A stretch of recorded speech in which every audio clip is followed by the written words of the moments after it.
இந்திய ஒன்றியத்தை ஆளும் பாஜக அரசானது இந்திய மொழியை திணிக்கிறதுக்கு காரணம் இந்தி பேசும் மக்களை ஏமாத்துறதுக்கு தான். பாஜகவுக்கு அதிகம் வாக்களிக்கிறது யாரு? வட மாநில மக்கள். குறைந்தபட்சம் இந்தி பேசும் வட மாநிலங்களுக்காவது எந்த நன்மையாவது செஞ்சிருக்காங்களா? கொரோனா காலத்தில் திடீர்னு ஊரடங்கு போடப்பட்டதால தங்களுடைய சொந்த ஊருக்கு திரும்புறதுக்கு கூட இந்தி பேசுகிற மக்களுக்கு பேருந்து வசதியை ஏற்படுத்தி தராம பல நூறு கிலோமீட்டர் தூரம் மக்கள் நடந்து தங்களுடைய ஊருக்கு போன கொடுமையை பார்த்து நாம கண்ணீர் விட்டோம். பலர் தண்டவாளத்தில் நசுங்கி இறந்தாங்க. அப்படின்னா கொரோனாவை விட கொடியவங்க யாருன்னா பாஜக அரசு தான். சாரை சாரையா நடந்து போன இந்தி மக்களுக்கு நீங்க காட்டின இரக்கம் இதுதானா? அந்த மக்களை இப்போ ராமர் கோயிலை காண்பிச்சு திசை திருப்ப பார்க்கறாங்க. சமூக வலைதளங்கள்ல 4-5 நாட்களா ஒரு காணொளி பரவி வருது. எங்களுக்கு படிப்பு தான் தேவைன்னு இந்தியில பேசும் ஒரு சிறுவனோட பழைய காணொளிகள். இந்த விழிப்புணர்வு ஏற்பட்டு விடக்கூடாதுன்னு பாஜக நினைக்குது. மக்களை ஏமாத்துற பாஜகவோட அரசியல் வட மாநில மக்கள் இனியும் நம்ப தயாராக இல்லை. இந்த முறை வட மாநிலங்களிலும் பாஜக வெற்றி பெற முடியாது, அதுதான் உண்மை. பாஜக தன்னை காப்பாற்றி மற்றதை கையில் எடுக்குது. நாம இந்தியாவை காக்க பாஜகவின் தோல்விகளை அவங்களோட தமிழ் மொழி விரோத போக்க அம்பலப்படுத்துவோம். இவ்வளவு நாளா பாஜக கூடவே இருந்து அவங்களோட மக்கள் விரோத செயல்கள் எல்லாத்துக்கும் ஆமாசாமி போட்டவர் தான் பழனிசாமி. பாஜகவோட பாதம் தாங்கியா பவனி வராரு. தமிழ்நாட்டின் உரிமைகள் அனைத்தையும் டெல்லியில அடகு வச்சாரு. தன்னுடைய நாற்காலியை காப்பாற்றுறதுலயே 4 ஆண்டுகள் ஓட்டிட்டாரு. பாஜகவோட கூட்டணியை வச்சு குடியுரிமை திருத்த சட்டத்தை 3 வேளாண் சட்டத்தையும் ஆதரிச்சாரு. நீட் தேர்வை தமிழ்நாட்டுக்குள்ள நுழைய விட்டாரு. ஜம்மு காஷ்மீர் மாநிலத்தை ஒரே நாள்ல யூனியன் பிரதேசம் மாத்தின சட்டத்தை ஆதரிச்சாரு. ஜிஎஸ்டி எதிர்க்காம மாநில நிதிநிலைய பாதாளத்துக்கு தள்ளினாரு. தமிழ் மொழியையும் புறக்கணிச்சு இந்தி திணிப்புக்கு உதவினாரு. அதனால்தான் மக்களால் தோற்கடிக்கவும் பட்டாரு. பாஜகவோடு சேர்ந்து சிறுபான்மை சகோதரர்களுக்கு அவரும் அதிமுகவும் பண்ண துரோகத்தை மறைச்சு இப்போ ஒரு நாடகம் போடுகிறார். அவர் பண்ண துரோகங்களை மறக்கவும் மாட்டாங்க. நடைபெற உள்ள நாடாளுமன்ற தேர்தலில் பாஜகவும் அதிமுகவும் எல்லா இடத்திலையும் தோற்கடிக்கப்பட்டாகணும். இந்தியா கூட்டணியுடைய வெற்றியில தான் இந்தியாவுடைய எதிர்காலமே இருக்கு. அத்தகைய ஆட்சிகளை எல்லா இனம், மொழி, மத மக்களும் சம உரிமை கொண்டவர்களாக வாழ வைப்பாங்க. தாய் தமிழ்நாட்டுக்கு தமிழ்நாடுன்னு பெயர் சூட்டின பேரறிஞர் அண்ணாவின் பெயரால் அமைந்துள்ள நகருக்கு வந்திருக்கிறேன்.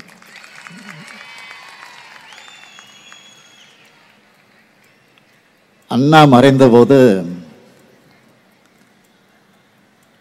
தனது இரங்கல் கவிதையில் தலைவர் கலைஞர் அவர்கள்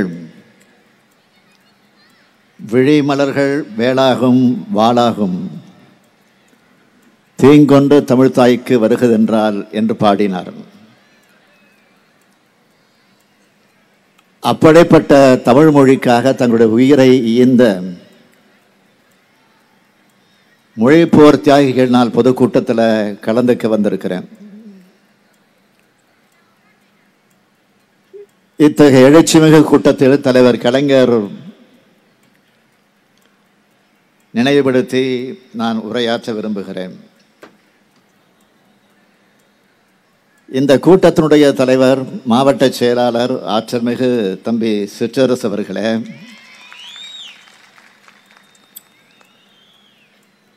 மாண்புமிகு அமைச்சர் பெருமக்கள் மா சுப்பிரமணியன் அவர்களே, திரு சேகர்பாபு அவர்களே, சென்னை மாவட்ட கழகத்தினுடைய செயலாளர்கள் மாதவரம் சுதர்சனம் அவர்களே, மயிலை வேலு அவர்களே, இளையாறுனா அவர்களே,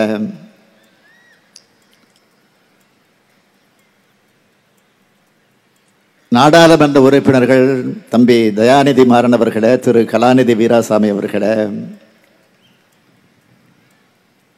மூத்த வழக்கறிஞர் என்ஆர் இளங்கோ அவர்களே, மாண்புமிகு மேயர் திருமதி பிரியா அவர்களே, துணை மேயர் மகேஷ் அவர்களே, சட்டமன்ற உறுப்பினர்களே, துணை அமைப்பு செயலாளர் அன்பகம் கலை உள்ளிட்ட தலைமை கழக நிர்வாகிகளே, பகுதி செயலாளர்கள் ராமலிங்கம் அவர்களே, பரமசிவம் உள்ளிட்ட சென்னை மாவட்ட பகுதி வட்டச் செயலாளர்களே, கழக நிர்வாகிகளே, கழகத்தின் பல்வேறு அணிகளின் நிர்வாகிகளே, பத்திரிகை மற்றும் ஊடகத்துறையை சார்ந்த நண்பர்களே, என் உயிரோடு கலந்திருக்கும் தலைவர் கலைஞர் அவர்களின் அன்பு உடன்பிறப்புகளே, அனைவருக்கும் வணக்கம்.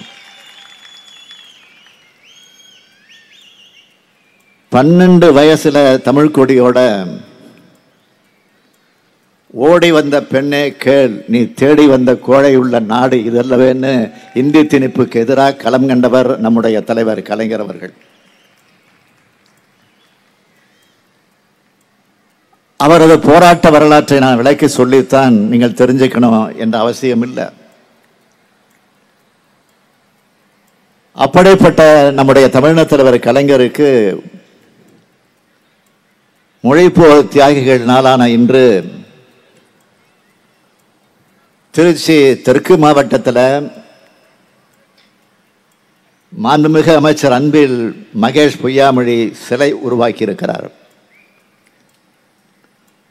தலைவர் கலைஞர் நிறைவேற்ற பிறகு அவர் கட்டமைச்ச தமிழ்நாடெங்கும் பல இடங்களில் அவருக்கு சிலை நிறுவியிருந்தாலும் மொழிப்போர் தியாகிகள் நாளான இன்னைக்கு அவருக்கு சிலை. காரணம், இந்தியை எதிர்த்து போராடின காரணம். கள்ளக்குடி இருந்த மாவட்டத்தில் சிலை திறந்திருக்கிறது. அவரது புகழுக்கு பெருமை சேர்க்கிறதா அமைஞ்சிருக்கு. கல் தோன்றி மண் தோன்றா காலத்தே வாளோடு முன் தோன்றிய தமிழ்குடியாம் தமிழ்நிலத்தில் இந்தி மொழி ஆதிக்க நிறுவ முயன்றவங்களை எதிர்த்து இருப்பது ஓர் உயிர், அது போக போவது ஒரு முறை, அது இந்த நாட்டுக்காக மொழிக்காக போகட்டும்னு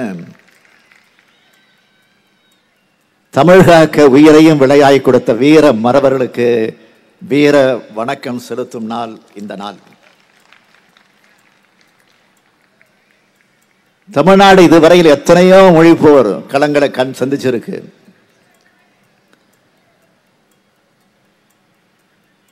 எத்தனையோமான மறவர்களை மொழிப்போர் களத்தில் இழந்திருக்கு. மொழிப்போர் களத்தில் அரசியல் தலைவர்கள் மட்டும் நிக்கல. தந்தை பெரியார், பேரறிஞர் அண்ணா, முத்தமிழறிஞர் கலைஞர் ஆகியோரோடு தமிழறிஞர்களும் சமய துறவைகளும் நின்னாங்க. உடம்புல தமிழ் ரத்தம் ஓடுற அத்தனை பேரும் நின்னாங்க. ஆண்களும் பெண்களும் சரிசமமா நின்னாங்க. பெண்கள் தனியா வந்தாங்களா? இல்ல, கை குழந்தைகளை கூட அழைச்சிக்கிட்டு வந்தாங்க. உலகத்துல எந்த மொழிக்காகவே இப்படி ஒரு போராட்டம் நடந்திருக்காது. அப்படி ஒரு போராட்டம் தான் நமது மொழி போராட்டம். தமிழன் என்று சொல்லடா, தலை நிமிர்ந்து நில்லடா என்ற இருமாப்போடு நான் நிற்கிறேன். தமிழுக்காக உயிர்நீத்தவர்கள் தான் மொழிப்போர் தியாகிகள். 1938 ஆண்டு மொழி போராட்டத்தில் கைதாகி 1939 மறைந்த நடராசனும் தாளமுத்துவும் 1965 ஆண்டு தூக்கி நின்ற துப்பாக்கி குண்டுக்கு மார்பு காட்டி நின்ற அண்ணாமலை பல்கலைக்கழக மாணவர் படையில் சிவகங்கை ராஜேந்திரனும் 1965 மற்றும் 1966 ஆண்டுகளில் தங்களோட தேக்கு மர தேகத்தை தீயால எரிச்சுக்கிட்ட கீழப்படுவர் சின்னச்சாமி, கோடம்பாக்கம் சிவலிங்கம், விருகம்பாக்கம் அரங்கநாதன், ஐயம்பாளையம் ஆசிரியர் வீரப்பன், சத்தியமங்கலம் முத்து, மாணவமணி மயிலாடுதுறை சாரங்கவாணி போன்றோரும் அமுது அருந்துவது போல நஞ்சருந்தி உயிரிழந்த கோவை பீலமேடு தண்டபாணி, கீரனூர் முத்து, விராலிமலை சண்முகம் போன்றோரும் இன்றைக்கு படங்களாக இருந்து உணர்வுகளில் நிறைந்து நம்மை வழி நடத்திக்கிட்டு இருக்காங்க. இந்த தியாகிகள் எல்லோருக்கும் என்னுடைய வீர வணக்கத்தை செலுத்துகிறேன். இவங்க தான் தமிழ் தாயின் புதல்வர்கள். தமிழ் தாயின் பாலிருந்து வளர்ந்த இந்த பிள்ளைகள் தான் தங்களுடைய உயிரை அர்ப்பணித்து தமிழ் தாயை காத்தவர்கள். இந்த போராட்டத்துக்கு பிறகு நடந்த 1967 தேர்தல் தான் திராவிட முன்னேற்ற கழகம் முதலா ஆட்சி அமைச்சது. யாரால ஆட்சிக்கு வந்தோங்கிறத மறந்தவர் அல்ல பேரறிஞர் அண்ணா அவர்கள். தமிழ்காக்கும் போராட்டத்தை முன்னெடுத்த இயக்கமான திராவிட முன்னேற்ற கழக ஆட்சி அமைந்த பிறகுதான் தமிழ்நாட்டில் தமிழாட்சி தொடங்குச்சு. அது தமிழர் ஆட்சியா தொடருது. இன்றைக்கு உலகம் முழுக்க தமிழ்நாட்டு இளைஞர்கள் வலம் வர இந்த இருமொழி கொள்கை தான் காரணம். மொழி பற்றுனா ஏதோ மொழியின் பழம்பெருமையை பேசுறதோட நிறுத்திக்குவாங்க அப்படிங்கிற இல்லை. மொழி அறிவை கல்வி அறிவோடு இணைத்தவர்கள் நாம். அதனாலதான் இந்தியாவிலே உயர்கல்வியில சிறந்து விளங்கும் மாநிலமா தமிழ்நாடு இருக்கு.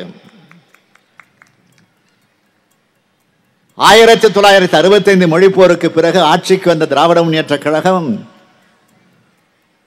அந்த மொழிப்போரின் இலக்குக்கு செயல் வடிவம் கொடுத்தது. முதலமைச்சர் அண்ணா சட்டப்பேரவையில் 1968 ஆண்டு ஜனவரி 23 அன்று இருமொழி கொள்கை தீர்மானத்தை நிறைவேற்றினார். 2 நாள் கழிச்சு ஜனவரி 25 சென்னை நேப்பியர் பூங்காவில் மொழிப்போர் தியாகிகள் கூட்டம் நடந்துச்சு. இதுல பேசின முதலமைச்சர் அண்ணா,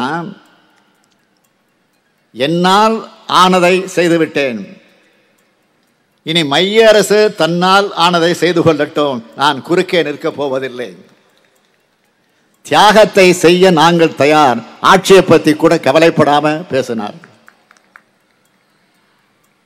அப்படிப்பட்ட மரபுக்கு சொந்தக்காரர்கள் நாம்.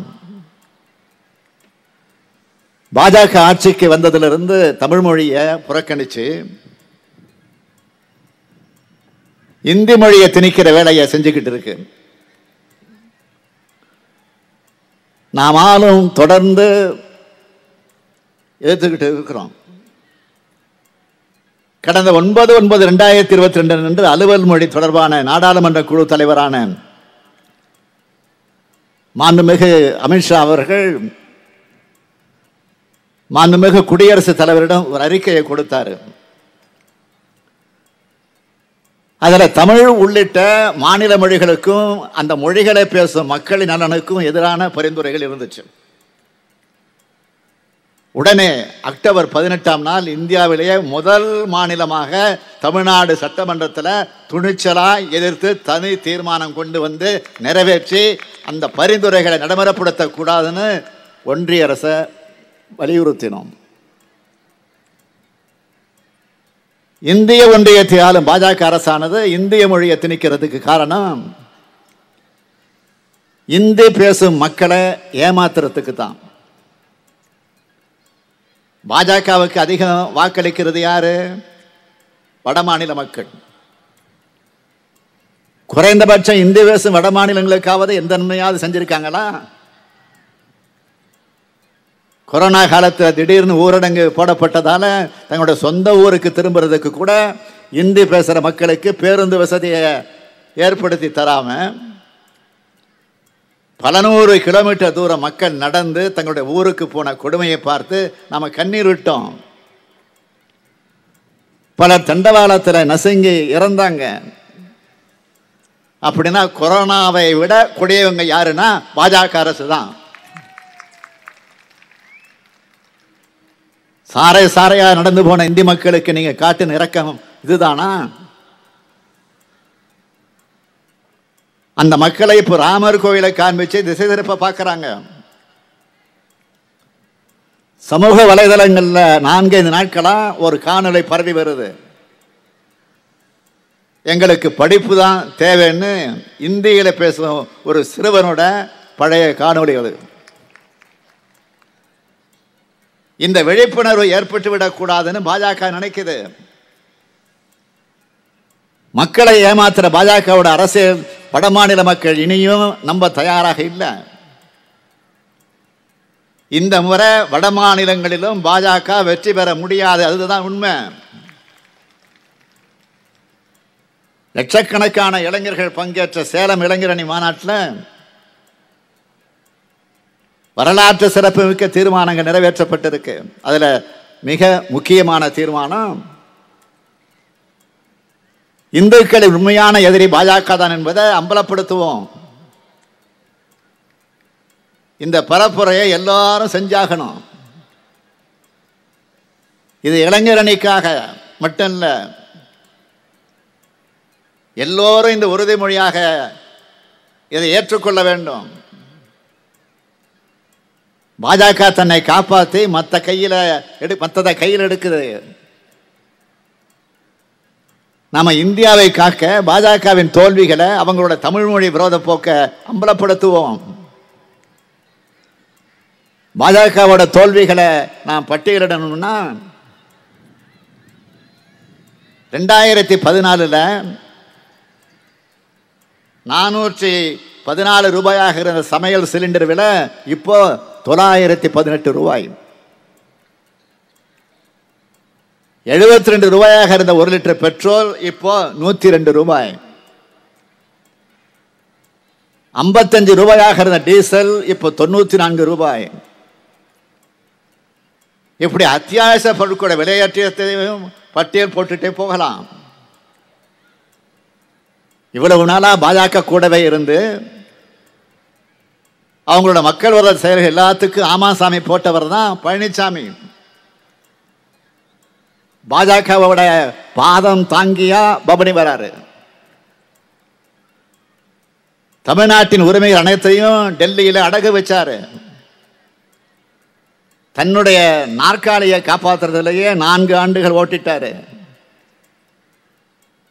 பாஜகவோட கூட்டணியை வச்சு குடியுரிமை திருத்த சட்டத்தை 3 வேளாண் சட்டத்தையும் ஆதரிச்சாரு. நீட் தேர்வை தமிழ்நாட்டுக்குள்ள நுழைய விட்டாரு. ஜம்மு காஷ்மீர் மாநிலத்தை ஒரே நாள்ல யூனியன் பிரதேசம் மாத்தின சட்டத்தை ஆதரிச்சாரு. ஜிஎஸ்டி எதிர்க்காம மாநில நிதிநிலைய பாதாளத்துக்கு தள்ளினாரு. தமிழ் மொழியையும் புறக்கணிச்சு இந்தி திணிப்புக்கு உதவினாரு. அதனால்தான் மக்களால் தோற்கடிக்கவும் பட்டார். பாஜகவோடு சேர்ந்து சிறுபான்மை சகோதரர்களுக்கு அவரும் அதிமுகவும் பண்ண துரோகத்தை மறைச்சு இப்போ ஒரு நாடகம் போடுகிறார். அதைத்தான் தம்பி தயாநிதி சொன்னார். ஆனா சிறுபான்மையின மக்கள் அவர் பண்ண துரோகங்களை மறக்கவும் மாட்டாங்க. நடைபெற உள்ள நாடாளுமன்ற தேர்தலில் பாஜகவும் அதிமுகவும் எல்லா இடத்திலையும் தோற்கடிக்கப்பட்டாகணும். இந்தியா கூட்டணியுடைய வெற்றியில தான் இந்தியாவுடைய எதிர்காலமே இருக்கு. இந்தியா கூட்டணியுடைய ஆட்சி உண்மையான கூட்டாட்சி அமையும். அத்தகைய ஆட்சிகளை எல்லா இனம், மொழி, மத மக்களும் சம உரிமை கொண்டவர்களாக வாழ்வாங்க, வாழ வைப்பாங்க. எல்லாருக்கும் எல்லாம் என்ற சமநிலை சமுதாயத்தை அமைக்க மொழிப்போர் தியாகிகளுடைய தியாகத்தின் மீது உறுதி எடுப்போம், வென்று காட்டுவோம். தன்னை ஈந்து தமிழகாக்கும் மொழிப்போர் தியாகிகளுக்கு வீர வணக்கம் செலுத்தி விடைபெறுகிறேன். தமிழ்நாடு வாழ்க, தமிழ்நாடு வாழ்க, மொழிப்போர் வீரர்களின் தியாகம் வெல்க. நன்றி, வணக்கம்.